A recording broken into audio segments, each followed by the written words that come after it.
Shalom. Salam sejahtera di dalam kasih Tuhan kita Yesus Kristus. Puji Tuhan kita boleh kembali beribadah setelah liburan yang cukup panjang.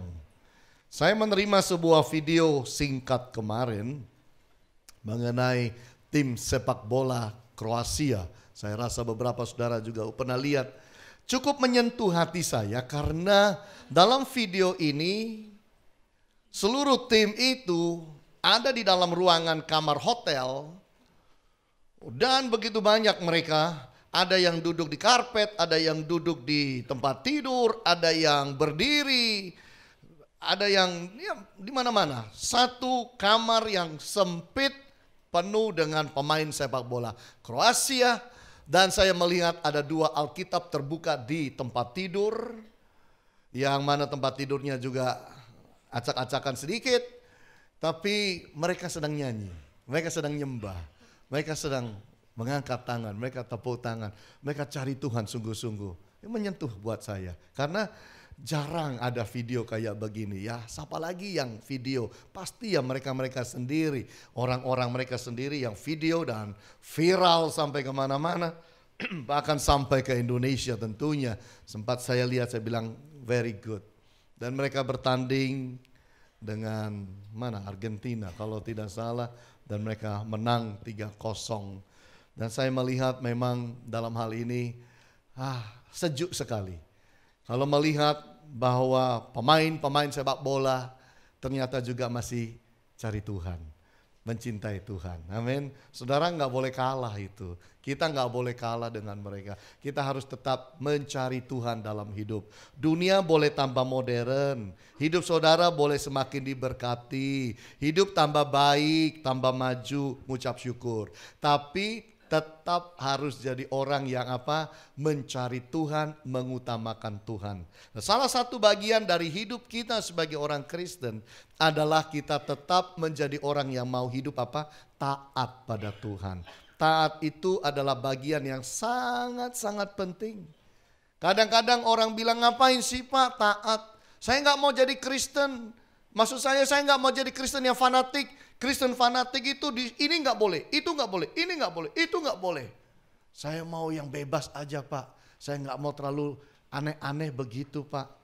Tapi saya ingin kita memahami bahwa kalau Tuhan suruh saudara dan saya taat, itu pasti ada sesuatu. Amin. Tidak mungkin Allah itu nyuruh sesuatu, gak ada sesuatu di belakang layar. Ada maksud Allah kalau dia minta saudara dan saya taat. Hari ini kita mau belajar the purpose of obedience. Tujuan atau maksud daripada ketaatan. Karena kadang-kadang kita bilang, kenapa sih Tuhan saya harus taat? Kenapa sih? Marilah kita mau belajar bersama-sama melihat dari firman. Allah itu menyuruh kita taat, tujuannya apa saja. Jelas akan ada sangat banyak. Tapi saya mau ambil hanya beberapa poin untuk kita renungkan bersama-sama. Apa sih tujuan Allah menyuruh kita menjadi murid yang taat? Baca firman, kita melakukan. Baca firman, kita jalankan dalam hidup. Baca firman, kita mentaati. Apa tujuannya? Nomor satu kita mau lihat, tujuan untuk taat itu adalah untuk mengekspresikan cinta kasih. To express love. Orang yang mentaati Allah adalah orang yang menyatakan pada Tuhan bahwa aku mengasihi engkau. Jadi taat itu bagian daripada kasih. Karena kita mengasihi, kita mau taat. Kalau kita tidak mengasihi, kita tidak taat. Hidup itu hanya seperti itu. Mari lihat dengan saya Kejadian 22 ayat 1 dan 2. Kejadian 22 ayat 1 dan 2, lalu 10 dan 12. Setelah semuanya itu Allah mencoba Abraham. Ia berfirman kepadanya, Abraham. Lalu sahutnya, ya Tuhan, firman-Nya, ambillah anakmu yang tunggal itu yang engkau kasihi, yakni Ishak, pergilah ke tanah Moria dan persembahkanlah dia di sana sebagai korban bakaran pada salah satu gunung yang akan kukatakan kepadamu. Lalu ayat 10, 11, 12. Sesudah itu Abram mengulurkan tangannya lalu mengambil pisau untuk menyembelih anaknya. Tetapi berserulah malaikat Tuhan dari langit kepadanya, Abraham, Abraham. Sautnya, ya Tuhan. Lalu ia berfirman, jangan bunuh anak itu dan jangan kau apa-apakan dia, sebab telah ku ketahui sekarang bahwa engkau takut akan Allah dan engkau tidak segan-segan untuk menyerahkan anakmu yang tunggal kepadaku. Ujian apa di sini? Allah ingin lihat kasih. Tapi dalam kasih itu hanya bisa terjadi lewat ketaatan. Dibuktikan lewat taat. Karena ketaatan itu adalah bukti kasih kepada Allah. Jadi disinilah kita belajar. Apakah mudah mempersembahkan anak? Jelas tidak mudah. Saudara yang punya anak, lalu anak saudara lahir, lalu diminta tetangga, apa saudara kasih? Enak aja, ini anak saya, darah daging saya, enak aja. Sudah saya hamil, mengandung 9 bulan, mau diambil begitu aja, enak aja. Gitu, gak bakal. Ibu Agnes itu pernah diminta anaknya. Maksudnya diminta dianya. Waktu mamanya mengandung Ibu Agnes melahirkan, ada yang minta. Untung gak dikasih. Dikasih aku gak ketemu. Iya, walaupun waktu itu mama Ibu Agnes sudah melahirkan anak 6. Tambah lagi 1, 7, yaitu Ibu Agnes. Diminta gak dikasih. Dikira gampang kasih anak. Gak gampang. Nah ini yang punya anak ini, Abraham anaknya cuma 1. Anak kandung 1, anak perjanjian lagi. Yang dikatakan bahwa dari anak ini akan lahir bangsa yang besar. Akan keluar raja-raja yang hebat. Itu janjinya. Lah kok sekarang diminta? Membingungkan ini. Membingungkan. Tapi itulah Allah. Dia ingin lihat sampai di mana Abraham itu mengasihi dia. Taatnya yang membuat Allah itu tahu dia mengasihi. Sekarang dikatakan, sekarang telah kutahui. Sudah diketahui sekarang. Sekarang ini nyata. Dari mana? Bukti. Abraham tidak segan-segan ambil pisaunya untuk mau persembahkan anaknya. Abraham, Abraham, ya Tuhan, jangan kau bunuh anak itu. Jangan kau apa-apakan. Karena sekarang telah ku ketahui engkau takut akan aku. Dalam pengertian engkau mengasihi aku. Jadi taat itu adalah bukti kasih. Kalau saudara berkata engkau mengasihi Tuhan, baca Alkitab, disuruh apa? Jalan enggak? Taat tidak. Karena itu adalah bukti daripada kasih. Ketaatan juga bukti penghormatan kita akan Allah. Kalau kita mengasihi dia, kita menghormati dia. Apa yang dia minta, kita akan berusaha beri. Karena kita mengasihi, karena kita menghormati Allah. Kalau ada orang penting yang saudara hargai dan hormati, minta tolong saudara ini dan itu, saya yakin saudara pasti jalankan. Tapi kalau ada orang yang mungkin saudara tidak respect sama sekali, minta sesuatu yang ringan sekalipun, saudara nggak akan jalankan. Itu sebabnya kalau kita lihat ketaatan Abraham ini sesuatu yang luar biasa. Sangat menghormati Allah. Apa saja dia mau berikan pada Allah.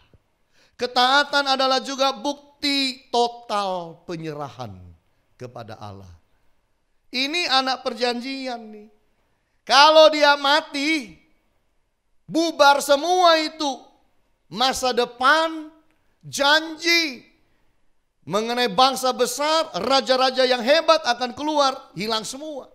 Tapi heran, tetap dia berani. Kenapa? Punya yang namanya total penyerahan kepada Allah. Ya sangat luar biasa. Saya membaca mengenai seorang psikolog bernama Barry Schwartz. Mungkin orang Jerman ini, Schwartz. Dan dia bicara di TED Talk. Dan bicara bahwa manusia itu kalau mau bahagia, banyak yang punya pemikiran kalau mau punya bahagia yang maksimal, maka harus juga menjadi orang yang bisa punya kebebasan yang maksimal. Bapak Ibu, dia bicara untuk menyatakan itu salah. Kalau mau bahagia penuh, bukan berarti harus bebas penuh. Dan dia berikan contoh bahwa bebas penuh itu kadang-kadang bikin bingung. Sekarang ada supermarket di Amerika yang kalau jualan salad, maka salad dressingnya, sausnya itu buat salad, pilihannya itu banyak. Berapa pilihannya? 175. Kita kalau milih 4 aja udah bingung. Saya tanya Bu Agnes, yang mana? Yang putih ya, atau merah-merah muda ini, atau ini minyak melulu ini, atau yang ini, bingung, pilih 4. Ini diberi kebebasan penuh, pilih dari 175 salad dressing. Wow. Apa kita nggak pusing? Pilih begitu banyak, Bapak Ibu. Iya kan? Saudara kalau pergi dan dijualin minyak wangi, cium 10 botol aja pusing. Betul. Iya kan, makanya disiapin kopi, suruh cium-cium kopi. Ya. Pak udah gak bisa bau ya, ini cium kopi. Ya. Habis itu cium lagi minyak wangi. Kalau saudara cium 10, saya percaya satu, kebanyakan kita setelah itu bingung dan tak jadi beli. Kenapa? Kebanyakan yang dicium. Makanya kalau ada yang jual parfum di sini, suruh orang pilih itu 2 aja apa 3. 15 botol dikeluarin, cium-cium semua, bingung. Kenapa? Takut salah milih akhirnya. Udah gak jadi dah, lain kali. Saya pikir dulu, merenung dulu, kan kira-kira begitu. Iya kan? Nah dia menceritakan bahwa kalau mau bahagia penuh, bukan berarti kita itu harus bebas penuh. Dicontohkan oleh dia bahwa ada ikan mas dalam kolam yang seperti baskom itu, kolam kaca itu, di atas meja. Lalu dia berkata, apakah ikan ini akan lebih bahagia kalau dia di tempat yang lebih besar? Coba dipecah aja ini, akuariumnya ini. Apa yang terjadi? Mati. Jadi kadang-kadang memang Tuhan kasih hidup manusia itu ada batasannya. Kalau manusia itu ada batasan hidup, bukan berarti mengekang dia. Tapi bahagia itu memang kalau hidup ada batasannya. Saudara bisa bayangkan saudara makan dan tidak pernah bisa merasakan kenyang. Makan 1 piring, kenyang? Enggak. 2 piring, kenyang? Enggak. Jadi saraf kenyangnya itu putus. Kalau saraf kenyang putus, saudara makan 6 piring, meletus ini perut. Makanya Tuhan itu kasih manusia ada batasannya. Manusia bisa rasa kenyang. Lalu manusia bisa rasa lapar. Lapar supaya apa? Supaya organ tubuh terpelihara, supaya saudara kirim makanan masuk. Nah kalau saudara di dalam hidup saudara itu naik ke gedung yang katakan 100 tingkat. Lalu saudara itu ada pagernya. Lalu saudara lihat ke bawah. Saya mau tanya, ada rasa enggak? Ser, itu ada enggak? Ada rasa mau ke toilet enggak? Aduh, kayak mau kencing aja saya. Lihat ke bawah, mobil kecil-kecil. Saya mau tanya, itu perasaan siapa yang kasih? Manusia diciptakan punya perasaan itu supaya apa? Jangan sampai dia itu ngalamin bahaya. Dikasih batasan. Itu. Saudara pegang minuman yang panas dan mendidih. Saudara pegang, ada rasa panas. Panas. Gak mungkin kan masuk mulut. Kalau saudara berhasil karena pakai sarung tangan, saudara minuman yang sangat panas mendidih, engkau masukkan mulut. Saya beritahu, di dalam ini internal, organ yang ada di dalam, itu meloncot Bapak Ibu. Itu kepanasan, terbakar. Itu sebabnya rasa panas itu Tuhan taruh kepada saudara supaya kalau panas jangan diminum. Kan begitu. Jadi Tuhan kasih batasan manusia itu. Kalau tidak dikasih batasan, manusia itu nanti ngawur. Orang tua yang lepas anaknya sebebas-bebasnya, percaya saya lebih banyak gak jadinya daripada jadinya.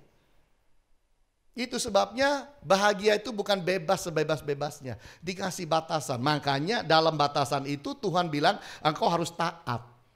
Kasih batasan ini. Gak boleh begitu, harus begini.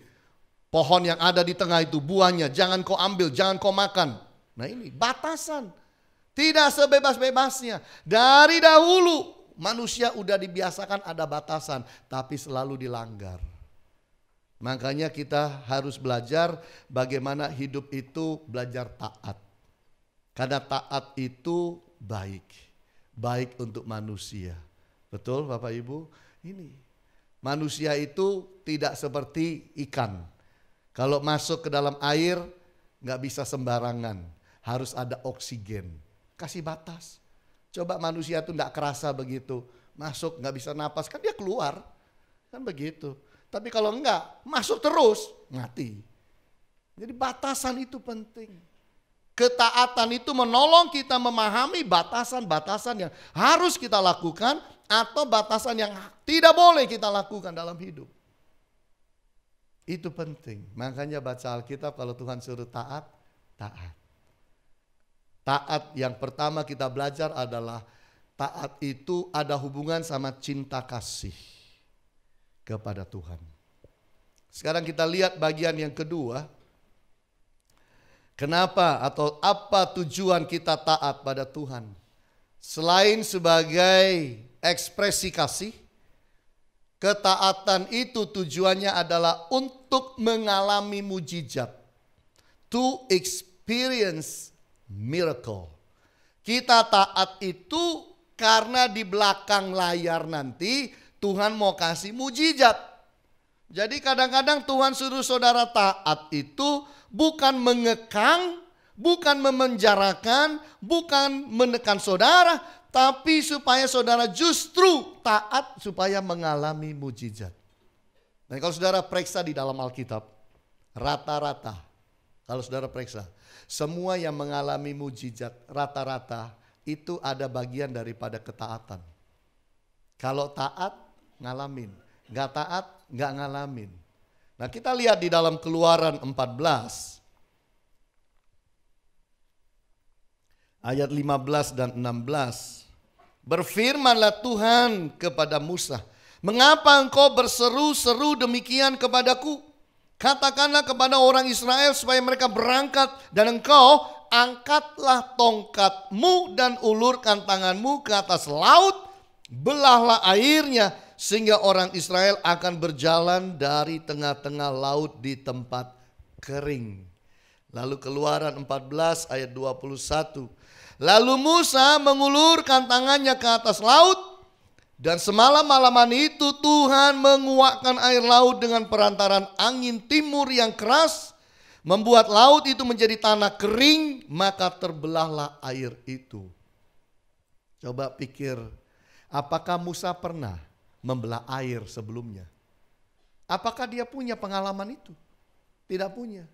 Yang ada adalah pada waktu yang sangat genting itu, karena mereka dikejar oleh tentara Firaun di belakang, tapi di depan buntu. Bukan karena tembok, buntu karena laut. Gimana? Masuk laut sama dengan bunuh diri, tapi diem juga mati, dibunuh dengan pedang. Tinggal pilih kan, mau mati tenggelam minum air sebanyak-banyaknya, atau mau mati kena tusuk atau kena pedang. Nah pada saat yang seperti ini, tiba-tiba Tuhan kasih perintah. angkat tongkatmu, belahlah laut, maka bangsa Israel akan lewat. Coba masuk akal enggak? Sangat tidak masuk akal. Bagaimana kalau Musa tidak mau lakukan itu? Tuhan yang benar aja Tuhan. Dia angkat tongkat itu, belah laut itu. Tongkat dipukulkan ke air itu ya cuma nyiprat. Gak akan yang lain. Di mana ada tongkat dipukul itu, kemudian air tersibak ke kiri dan ke kanan dan jadi tembok. Lalu laut dasarnya menjadi kering, lalu bangsa Israel jalan, mana ada itu. Untungnya dia taat itu. Kita udah belajar kan, taat itu kadang-kadang bertentangan sama logika. Benar enggak? Iya. Taat itu bertentangan dengan logika. Kemarin saya baca. Yesus sedang dalam kampung. Lalu orang bawa seorang yang buta kepada Yesus. Yesus di kampung. Tuhan tolong, mereka memohon-mohon supaya Tuhan sembuhkan orang buta ini. Orang itu, saya baca dengan pelan-pelan, dengan teliti, orang itu tidak langsung disembuhkan di kampung. Orang itu digandeng keluar dari kampung. Digandeng oleh Yesus, bawa keluar dari kampung. Setelah keluar dari kampung, Yesus menyembuhkan dengan cara seperti apa? Diludahin.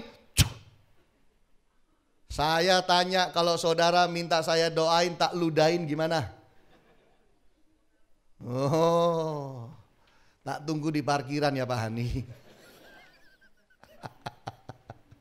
Iya kan, marah. Ini orang diludahin loh. Setelah diludahin itu, matanya diusap-usap lagi. Kayak kosmetik. Diusap-usap matanya. Lalu Yesus bilang, coba lihat. Gimana? Dia buka mata. Iya saya mulai lihat, tapi orang-orang kayak pohon katanya. Nggak jelas nih. Tutup mata lagi. Diusap-usap lagi. Buka mata dan dia bisa lihat. Coba kalau orang itu nggak taat. Nggak sabar. Emosi tinggi. Diludahi sama Yesus. Terus dia balas. Udah tahu gua buta, lu juga gimana sih? Orang kan minta disembuhin kok diludahin. Menghina banget. Sembuh gak? Enggak bakal. Tapi orang ini diludahin. Direndahkan. Dia terima. Biasanya mungkin dia dengar. Biasanya Yesus itu loh. Orang cuma ditumbang tangan. Orang cuma dikatakan pergilah engkau pasti sembuh. Ini kok pakai diludah. Proses kesembuhan, mujizat yang Tuhan buat biasanya tidak pernah sama. Jadi jangan bilang, Tuhan kok enggak kayak yang itu. Tuhan kok enggak seperti itu caranya. Nah, kadang-kadang Yesus menyembuhkan orang buta jongkok. Meludahnya ke bawah. Terus campur sama tanah ya. Diambil-ambil, tempel di mata. Kasar enggak? Marah. Metode penyembuhan Tuhan tidak bisa kita kotak-kotakkan. Suka-suka dia. Tapi dari kita taatnya harus. Itu sebabnya taat itu adalah untuk saudara dan saya melihat mujizat. Mengucap syukur bahwa Musa mau taat. Dan air itu terbelah sampai selesai. Jalan kering dan mereka berjalan. Luar biasa. Setelah selamat sampai sana, kembaliin. Plek, airnya numplek lagi. Dari kiri, dari kanan. Tenggelamlah semua. Tentara itu. Jadi ketaatan adalah bagian dari iman dan percaya kita. Taat itu lebih banyak hubungannya dengan hati daripada dengan otak atau pikiran. Karena seringkali apa? Bertentangan. Itu sebabnya kalau mau taat lebih nuruti hati. Gerakan hatinya apa? Jalanin. Kalau nuruti pikiran tidak jadi taat Bapak Ibu. Logika seringkali membuat kita sulit taat. Tapi kalau dorongan hati dari Roh Kudus dan firman, itu akan menolong saudara untuk taat. Ketaatan adalah pintu melihat kuasa Allah. Jadi harus belajar untuk saudara taat. Taat itu pintu lihat kuasa Allah. Musa berkali-kali alami itu. Kalau saudara mau ngalamin mujizat, waktu Tuhan bicara sesuatu, cobalah taat. Itu aja. Cobalah taat. Ketika saudara taat, Tuhan menyertai dan memberkati. Ketaatan adalah fondasi menerima mujizat. Kalau saudara lihat dan baca Injil, Matius, Markus, Lukas, Yahya, semua itu rata-rata ada faktor taatnya sebelum terjadi mujizatnya. Betul? Itu sebabnya saudara kita harus belajar membiasakan diri untuk berkata, Tuhan tolong saya taat. Ajari saya bisa taat Tuhan. Tuhan ini terlalu sulit saya lakukan. Tolong Roh Kudus beri saya kekuatan, kemampuan taat. Saya ingat ketika saya masih sekolah dulu. Pada satu kali waktu saya itu sudah selesai saat teduh, udah mandi. Lalu saya itu, ini cerita waktu saya sekolah di Amerika. Lalu kemudian pergi ke ruang makan dan makan. Dengan teman-teman. Satu meja itu 10 orang. Banyak meja, ruang makannya sampai 2. A dan B. Besar. Saya berdoa. Kemudian makan. Nah selesai makan, saya mau berdiri. Tiba-tiba di dalam hati, Tuhan suruh saya doa. Saya itu kalau doa sebelum makan. Sesudah makan, biasanya enggak doa. Sama enggak? Sama. Iya sama ya, oke. Sama. Ya, kita satu level lah. Ya. Nah, jadi saya itu kalau doa itu sebelum makan. Setelah makan yang enggak doa. Itu kebiasaan saya. Tiba-tiba selesai makan Tuhan suruh saya doa. Saya rasa aneh. Saya hanya mikir, kenapa sih Tuhan suruh saya doa? Tuhan bilang doa untuk keselamatanmu. Tadi waktu saat teduh kan sudah di kamar. Dan saya duduk lagi dengan piring kosong. Dan saya berdoa untuk keselamatan. Tuhan berkati sebentar lagi saya ini mau kerja, beri saya keselamatan. Terima kasih Tuhan, amin. Aneh tapi saya jalankan. Jadi waktu saya kerja, jalan dari situ kerja. Saya kerjanya kan motong buku Bapak Ibu. Buku itu dipotong. Jadi buku kan begini. Ini harus dipotong sebelah sisi ini, lalu atas dan bawah. Buku tuh masuk begini, biasanya susun 5. Kalau tebal-tebal begini, paling susun 2, susun 3. Tapi kalau tipis-tipis, susun 5, susun 6. Sekali masuk, pisau depan, panjangnya sekian, turun, jeleng, jeleng. Kemudian kiri kanan, jeleng, jeleng, begitu. Keluar ke sana, diterima teman saya atau saya biasanya di sana. Karena setelnya dari sini. Jadi itu yang saya lakukan. Waktu saya kerja, baru saja kerja. Baru 10 menit. Tangan saya kemasuk di mesin. Ketangkep mesin. Mesin itu tangkep, tangan saya udah aduh sakit sekali. Tiba-tiba dalam otak saya kayak ada yang ngomong, ini dijeglek. Nah kalau dijeglek begini ada pedalnya. Pedalnya itu kalau saya tekan ini buku maju. Kalau buku maju ke depan potong, pisau turun. Itu ada pikiran bilang cara untuk keluar adalah tekan pedalnya. Mau saya tekan itu. Terus saya lihat ada teman saya, pimpinan saya, manajer saya di depan namanya Mark. Mark, saya panggil dia lagi ngobrol. Mark, karena suasananya bising, dia nggak dengar. Saya teriakin lebih keras, Mark. Dia liatin saya, dia lagi ngobrol. Dia liatin saya, tapi ngobrol lagi. Kenapa? Orang Amerika anggap gak sopan. Orang lagi ngomong, kamu panggil begitu aja. Kamu anak buah lagi. Jadi saya teriaknya kerasin. Mark! Kaget dia. Dia lihat saya bilang, come here.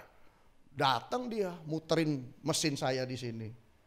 Dia lihat tangan saya gini, dia bilang, oh my God katanya. Diam kamu, diam. Udah ambilin alat-alat dibukain. Terus tangan saya dikeluarin begitu. Kok bisa begitu Hani? Saya nggak tahu, tadi ketangkep aja sama mesin, saya bilang gitu. Terus tadi kamu mikir apa? Ya mikirnya ya untuk bebas, ini pedalnya tak ini. Kamu tahu, kamu kalau pedal kamu ini, tanganmu masuk ke sana, ya segini hilang. Saudara bisa bayangkan sekolah Alkitab dan pulang tangannya hilang satu. Bagaimana masa depanku? Siapakah yang mau denganku? Iya kan? Di situ saya ngucap syukur. Di situ selesai itu, shock saya. Karena sadar tangan saya bisa hilang, shock. Lihat saya pucat. Bos saya bilang, you take a day off. Hari ini libur kamu. Kamu libur, tenangkan dirimu. Pulang, jangan kerja. Besok kembali. Ya saya pulang. Saya kembali ke kamar. Tenger-tenger di kamar. Aduh Tuhan terima kasih, aduh. Hampir hilang ini segini nih. Disitulah saya ngucap syukur. Dan Tuhan ingatkan satu. Tadi pagi aku suruh kau doa. Ingat. Aneh buat saya. Doa sebelum dan sesudah. Aneh. Untung kamu lakukan. Kalau saya tidak doa itu yang sesudah makan. Kemungkinan tangan saya hilang loh Bapak Ibu. Serius. Saya ngucap syukur. Tuhan kasih kita ketaatan supaya ada sesuatu di depan. Ada mujizat yang Tuhan mau kasih. Ada pertolongan yang Tuhan mau kasih. Kalau Tuhan suruh saudara taat, taat toh. Bilang sama sebelah, taat toh. Amin, taatlah. Kalau Tuhan suruh, belajar taat. Karena Dia itu yang suruh. Bukan untuk Dia. Taat itu buat kita. Untuk kepentingan kita. Kenapa? Karena musuh kita itu ada di mana-mana. Musuh kita itu apa? Bukan darah dan daging. Roh-roh yang ada di sekeliling kita. Yang mau mengganggu, yang mau menghancurkan hidup saudara dan saya. Jadi belajar taat. Supaya saudara ngalami mujizat. Yang ketiga, yang terakhir. Apa tujuannya Tuhan suruh kita taat? Supaya kita bisa menikmati berkat. To enjoy blessings. Amin. Tidak yakin tuh kayaknya, tidak yakin. Amin. Tuhan suruh saudara taat supaya saudara bisa menikmati berkat. Buka dengan saya Ulangan 28. Ulangan 28. Ulangan 28 ayat 1 dan 2. Jika engkau baik-baik mendengarkan suara Tuhan Allahmu dan melakukan dengan setia segala perintahnya yang kusampaikan kepadamu pada hari ini, maka Tuhan Allahmu akan mengangkat engkau di atas segala bangsa di bumi. Segala berkat ini akan datang kepadamu dan menjadi bagianmu jika engkau mendengarkan suara Tuhan Allahmu. Ada ketaatan gak di dalam? Dari yang saudara baca itu, ada gak taat? Ada. Jika engkau baik-baik mendengarkan suara Tuhan Allahmu dan melakukan dengan setia. Itu taat loh. Melakukan dengan setia itu sama dengan mentaati. Dengan setia segala perintahnya. Maka segala berkat ini akan datang. Oh ternyata berkat itu bisa datang.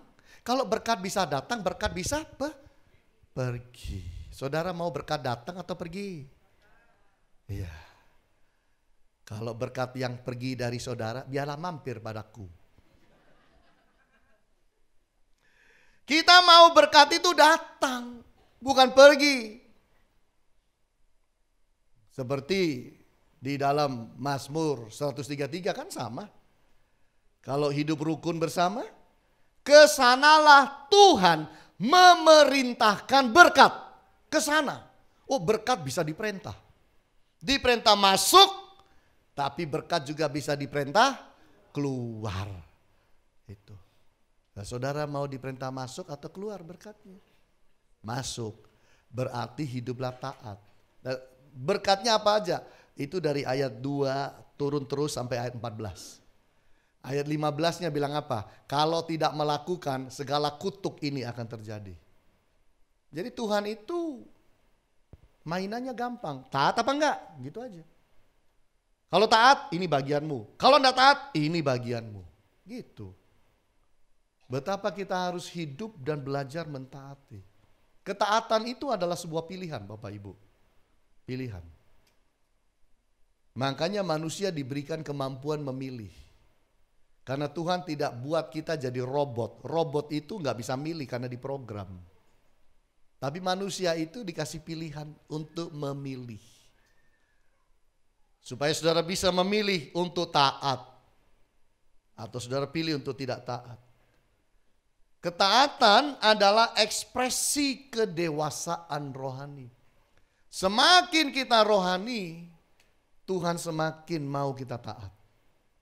Tuhan semakin mau saudara baca Alkitab, tahu firman, saudara taat. Karena taat itu ekspresi kedewasaan rohani. Dulu sebelum ada HFC, ada yang ketemu saya dan bicara dengan saya. Pak, saya ini gimana ya Pak ya? Semakin baca Alkitab kok nggak tenang hati saya. Kenapa? Ya saya ini bekerja di pabrik.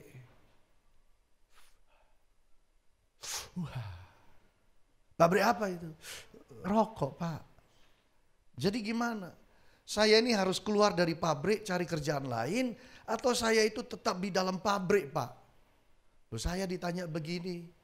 Nah itu kan sama dengan nyerahin nasib dan masa depannya pada apa yang saya ucapkan. Nggak mau saya nanggung masa depan orang. Jadi saya bilang, Pak, Bapak doa sama Tuhan. Tanya sama Tuhan.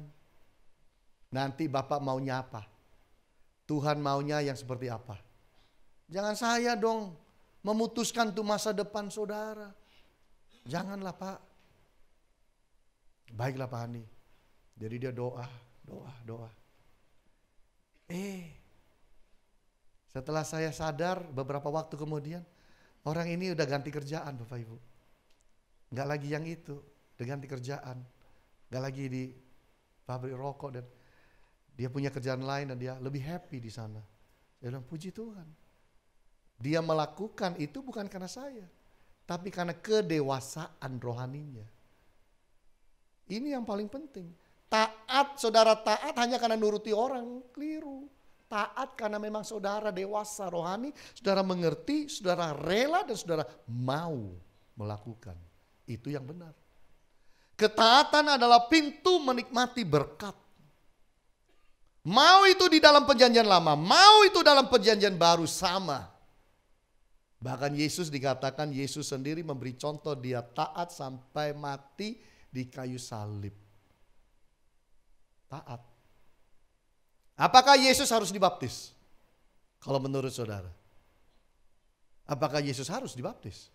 Tidak. Tapi dia datang kepada Yohanes Pembaptis. Yohanes bilang apa? Janganlah membuka tali kasutmu aja. Aku gak berani buka tali sepatunya. Apalagi baptiskan engkau. Tapi Yesus bilang apa? Marilah kita menggenapkan apa yang sudah ditulis. Yesus mentaati. Yesus mengajar taat. Sebelum dia pelayanan itu. Waktu dia taat dan kemudian dibaptis, keluar dari air, terdengarlah suara. Inilah anakku yang kukasihi. Kepadanya lah aku berkenan. Ketaatannya luar biasa. Saudara dan saya kita harus belajar taat. Amin. Saya datang dari keluarga yang biasa. Waktu saya SMP. Waktu saya SMP 3, saya mau ulangan. Saya di loteng di kamar saya. Saya duduk santai di kursi, kaki di atas meja. Enak itu kan, buka buku dan tempat duduknya bisa nyut-nyut ke belakang gitu kan. Baca-baca. Lagi belajar buat ujian besok. Hadirat Tuhan turun. Lagi belajar loh, saya nggak lagi berdoa, lagi belajar.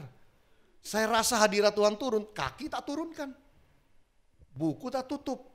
Doa saya, kok Tuhan Engkau ada di sini. Lagi rasa begitu. Tuhan ngomong sama saya, satu kalimat. Aku akan bawa kamu keliling dunia. Gitu. Loh, Malaysia aja belum pernah. Singapura aja gak pernah. Gak pernah kemana-mana. Datang dari hidup, dari keluarga yang biasa. Tapi kalimat itu saya pegang. Simpan di hati. Saya bilang, yes God, aku percaya Engkau. Kalau logika zaman saat ini, tidak mungkin Tuhan. Ke Jakarta aja butuh biaya. Apalagi kemana-mana Tuhan. Tidak. Simpan itu di hati. SMP nggak ada apa-apa. SMA lewat, nggak ada apa-apa. Setelah itu mulai tiba-tiba jalan terbuka. Saya ke London, saya ke Jerman, setahun lebih di sana pelayanan. Gak ada kiriman dari Indonesia. Ya hidup kayak rasul gitu kali. Ada aja yang berkati. Jalan. Saya pergi Yugoslavia, belum pecah dulu. Sekarang udah pecah jadi 7 negara. Udah jalan-jalan. Balik sini, ke Amerika, sekolah. Balik lagi. Tuhan bawa saya keliling jalan-jalan. Apa yang dia ngomong kepada saya, SMP 3, dia pula yang menggenapi. Tapi harus satu, percaya. Percaya dan percaya dan percaya, nunggu sampai itu terjadi. Nggak ada minta, Tuhan bilang saya itu akan keluar negeri, tolong bayar Rono, tolong bayar Rono. Nggak ada, itu mempermalukan Tuhan. Tuhan yang akan lakukan dengan caranya. Dan itu terjadi. Saya melihat itu sampai hari ini. Tuhan itu ajaib. Makanya kalau Tuhan bicara sesuatu, walaupun mujizatnya belum datang, berkatnya belum datang, percaya dulu. Ketika Abraham itu dikasih tahu Tuhan, bawa keluar sama Tuhan. Lihat, kalau engkau bisa hitung bintang-bintang, anakmu dan generasimu akan bisa dihitung. Kalau engkau bisa hitung pasir itu, keturunanmu juga bisa dihitung. Lalu ada ayat bilang begini, maka percayalah Abraham kepada Tuhan dan Tuhan menghitung itu sebagai kebenaran. Dia percaya, lalu Tuhan itu melihat itu sebagai sebuah kebenaran. Maka itu dijadikan oleh Allah. Makanya kalau Tuhan bicara di hati saudara, waktu saat teduh itu jangan dibuang. Gak mungkin rasa, gak mungkin. Gak mungkin suamimu akan berubah, bertobat. Dia akan menjadi seorang hamba Tuhan. Gak mungkin Tuhan. Wis, siapa mau percaya? Gak mungkin. Jangan gitu. Anak saudara mungkin Tuhan bilang akan dipakai Tuhan. Aduh Tuhan, nuah kali kayak ngono Tuhan. Amit-amit Tuhan. Tahu gitu waktu lahir tak cekek Tuhan. Timbang lihat nakalnya kayak gitu Tuhan. Kayak gitu kok mau jadi hamba Tuhan. Nah mungkin. Nah, itu namanya gak percaya waktu Tuhan bicara. Kalau saudara gak percaya, tidak akan pernah terjadi. Titik. Kapan dia bicara, lalu kapan dia jalankan itu urusan dia. Tapi urusan saudara mempercayai. Titik. Betul? Abraham dikasih janji anak umur 75. Anaknya baru lahir umur 100. Itu masalahnya. Lah, nunggu 25 tahun janjinya itu pergumulan. Nah, untung dia percaya. Lahir anaknya. Yang tidak percaya istrinya. Makanya Inem dikasihkan. Si Sarah itu. Iya. Ya kan jadi masalah. Itu sebabnya mari dalam hidup kita, kalau Tuhan bicara apa-apa percaya. Kalau bisa dilakukan, jalankan dalam hidup, maka nanti di belakang layar hasilnya itu akan luar biasa buat saudara dan saya. Taat itu bukan sekedar taat. Begitu. Taat itu ada maksudnya untuk supaya kita ekspresikan kasih kita. Untuk supaya kita alami mujizat. Untuk supaya kita bisa menikmati berkat.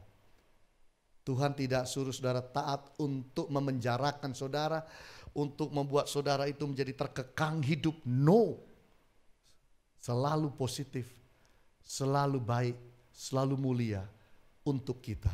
Tuhan Yesus berkati. Amin.